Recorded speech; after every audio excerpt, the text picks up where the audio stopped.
हाय मैत्रिणींनो, रुचिरा खव्यामध्ये तुमचं मनापासून स्वागत आहे. आपल्याला कधी भाजी नसेल घरात आणि प्रश्न पडला असेल काय करावं, तर पिठलं एकदम टोमॅटोचं पिठलं एकदम चविष्ट होतं, एकदम झटपट होणार आहे. आपण भाजी नसेल तर कडधान्य वापरतो वगैरे, आणि त्याच भाज्या खाऊन कंटाळा असेल तर पिठलं कडधान्य आपण वेगळं करत असतो. आज आपण बनवूया टोमॅटोचं पिठलं. झटपट होणार आहे आणि एकदम चविष्ट टेस्टी असं लागतं टोमॅटोचं पिठलं. आता आपण तेल तापत ठेवलं आहे, मोहरी टाकूया. आपण मोहरी तडतडते तर आपण आता कांदा टाकूया.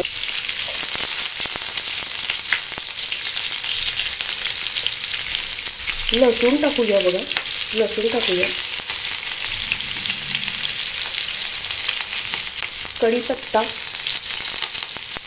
आणि हिरवी मिरची. आता हे छान परतून घेऊया. टोमॅटो टाकले ते घेतलं.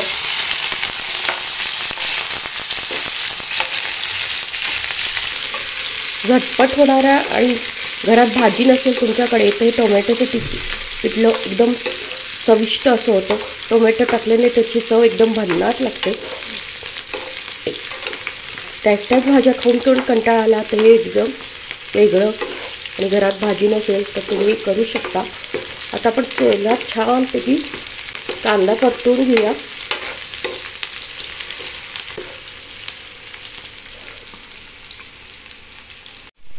आता आपण टोमॅटो टाकूया. छान परतून घेऊया. छान परतून घेऊया आपण. बघा,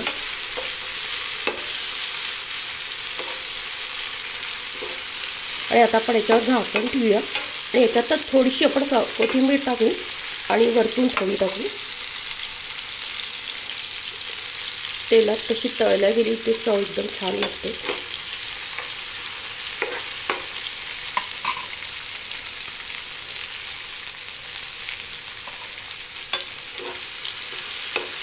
आता आपण याच्यावर झाकण ठेवूया.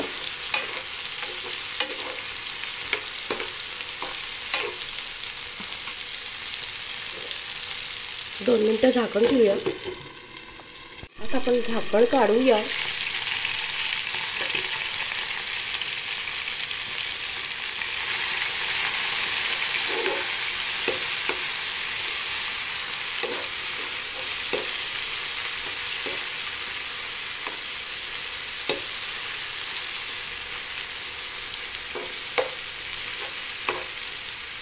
आता आपण त्याच्यात हळद टाकूया. छान परतून घेऊ परत.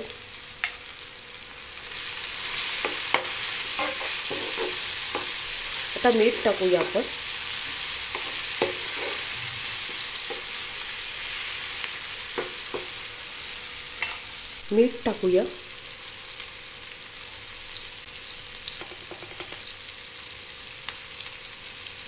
आता आपण छान परतून घेऊया.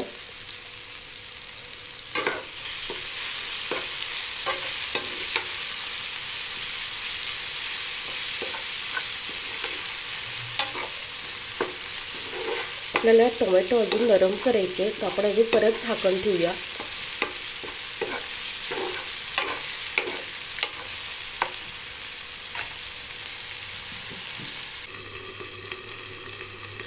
आता झाकण काढूया आणि पाणी तसं मिक्स करून घेतलं. म्हणजे गुठळे असं केल्याने गुठळ्या होत नाही. पण आता ते याच्यात टाकूया.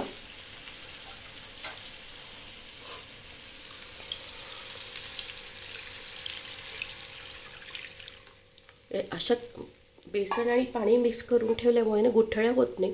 आता आपण छान मिक्स करून घेऊ त्याला. आणि टोमॅटो टाकून केलं तर एकदम भन्नाट चवीचं लागतं हे बेसन. तुम्ही नक्की करून बघा. भाजी नसेल तुमच्याकडे आणि समजा आपल्या त्याच भाज्या पण खाऊन कंटाळा येतो तर एकदम छान आहे टोमॅटोचं पिठलं. आता आपण ते छान उकळी असतो याच्यावर झाकण ठेवूया. आपण झाकण ठेवूया. छान परतून घ्याल त्याला. अजून थोडं 2 मिनटं ते शिजू देऊया आपण, आणि मग नंतर प्लेटमध्ये सर्व करूया. भाकरीसोबत चपातीसोबत एकदम टेस्टी लागतं आहे. आपलं छान आता शिजलं आहे टोमॅटोचं पिठलं. आता प्लेटमध्ये सर्व करूया.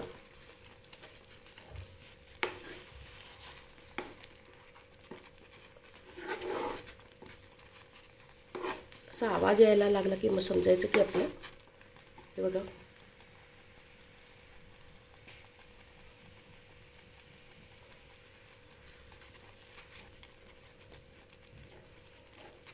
म्हणजे एकदम चांगलं शिजलं आहे पिठलं. आता आपण प्लेटमध्ये सर्व करूया. सगळं हलवून घेऊ, परतून घेऊ आपण सगळीकडनं. असं सुटायला पण लागतं, म्हणजे एकदम व्यवस्थित शिजलं आहे बघ. साईडने सुटायला लागतं ते, म्हणजे आपलं पिठलं एकदम कच्चं नाही राहिलं आहे, एकदम छान शिजलं गेलं आहे. त्याच्यात कोथिंबीर पण टाकूया आपण थोडी. आपलं टोमॅटोचं पिठलं एकदम छान चविष्ट असं झालं आहे. भाकरीसोबत चपातीसोबत एकदम भन्नाट चवीचं होतो. भाजी नसेल घरात आणि समजा आपल्याला त्याच भाज्या खाऊन कंटाळा आला असेल, हे टोमॅटोचं पिठलं तुम्ही नक्की करून बघा. आणि आपल्या चॅनलला जास्तीत जास्त फ्रेंड सर्कलमध्ये शेअर करा. रेसिपी आवडल्यास लाईक आणि सबस्क्राईब अवश्य करा. लवकरच भेटूया अशाच नवीन रेसिपीसोबत. तोपर्यंत मस्त खा, स्वस्थ राहा, आनंदित राहा आणि मलाच असं सपोर्ट आणि प्रोत्साहन देत राहा. थँक्यू.